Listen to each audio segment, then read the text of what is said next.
I'm thinking it was asking for a button check. And hey, we got the one, the only. Falcon J. Douglas Griffin Miller. Oh no, looks like we're going. Oh, we gotta get your headset on. Oh, let me fix that. Let me fix that. There you go. Talk now. Yeah, yes, there we go. There we go. Yeah, for a second it sounded like my mic just completely vanished. Unfortunate. Yeah, it was not on. Well, so now it's really on. good to be back. I know that this matchup's like a little bit in Diddy's favor, but does anyone offhand know the side count between these two? That's card job, right? I'd be willing to bet it's statistician. It's probably plus in Player-1's favor, but yeah, just from overall experience too. This season, it is 3-1 Omega's favor. Wow. Oh.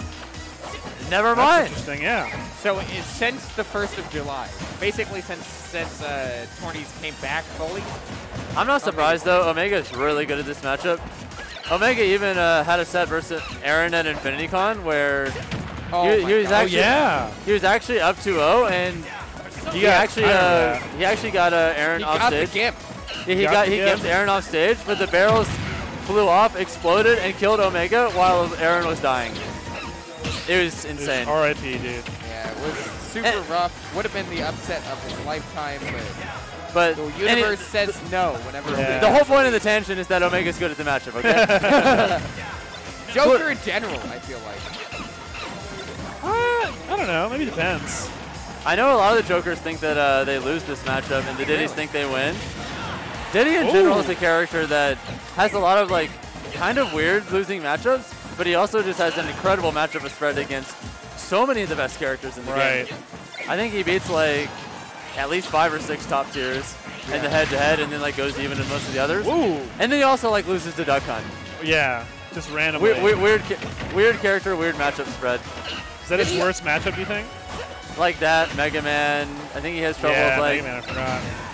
Ooh, okay. Diddy is also sort of entering a renaissance, you know, of like. Yeah, top players are picking him up again. Was really good. Brawly was really good. And beginning of Smash Ultimate, not that many. A lot of people dropped him. Yep. Ooh. That's actually basically what happened against that set against Aaron. The only difference is Omega was way higher and died to the barrels that came up. Yeah. Well, no deja vu this time. Hey, a full stock up pretty much. Yeah, he's just controlling space effectively more than anything. Making sure that every little opening gets pushed that much further too. Ooh. It's refreshing, honestly, because I'm so used to seeing like Joker lose this matchup somewhat regularly, and it's kind of neat to see an exception to the norm. Ooh. Yeah, I mean, Omega's looking pretty confident to me. Seems, you know, definitely got a handle on it. Not panicking. Calling out a lot of good options. Keeping the game plan simple, but you know, making the most of it. Yeah, I think Diddy's a character that you want to keep it kind of simple against. Right, I agree. He's the lanes. The horizontal lanes he controls makes it kind of awkward to go for like a more traditional aerial plan against him. You kind of just want to focus on like having 2 completely different game plans based on banana or no banana. Wow, look at that banana snipe. Yeah, you don't see that too often. Most of the time it's like thrown as a way of killing, but there you get that instead. Slow roll, pretty cool. Finesse. Ooh, Omega though might be trying to reach too much now. He's starting to, Player-1's bringing it back a little bit, but the main problem it feels like is he's just not able to maintain neutral for very long. Feels like almost every time he hits Omega, he takes damage in the process as well. Yeah, well, hey, getting a few good exchanges. He's been around 100 for a bit now. Although? Yeah, Daddy's home. Oh my gosh, big damage there. He's almost dead from that. Yeah. Wow. That move has such an enormous reach on it. Yeah. Literally, it was like Player-1 was coming back, and then Joker Arsene comes, and 2 more hits, and he's dead. Yeah, you've got such high base knockback on a lot of those moves, and then the hitboxes also sometimes get bigger on some of those moves. Yeah, like back air, right? Oh yeah, that back air becomes very thick. The thick back air. It's pretty hard to avoid. It makes a pretty big difference. It's like a back air with extra cheese. Got some Asiago on it. Hey, but going right back to it. PS2, no switching around. Diddy Kong doesn't have the infinite anymore, right? Is that correct? If he does, it's something that only works on platforms, if I remember correctly. Also not on Joker. Right. Yeah, I think it's like It's not totally gone, but it's like pretty much gone. I'm pretty sure it works on like Bowser and DK. But Yeah. I mean, It works on heavies. but it's almost, I feel like it's quicker to ask what doesn't work on them Right. than to like be like, well, what does? My custom Pebble I made up in training mode works on them. You know, ooh, Yep, that'll do it. Good spacing too. And that's the thing about a lot of Joker's moves is that, yeah, they become better with Arsene, but a lot of them are really good even without it. There's a reason this character is one of the best in the game for sure. Yep. He certainly wouldn't be if only Arsene Joker was good. Yeah, never really getting like too much changes to his kit in buffs or nerfs, you know. So obviously there was like that one patch where it changed the timer of Arsene, but besides that I can't think of anything, right? Yeah, that and him losing Arsene faster when you hit him are by far the two biggest things. Like he had a few other things, but those are more like a slap on the wrist than anything. Yeah.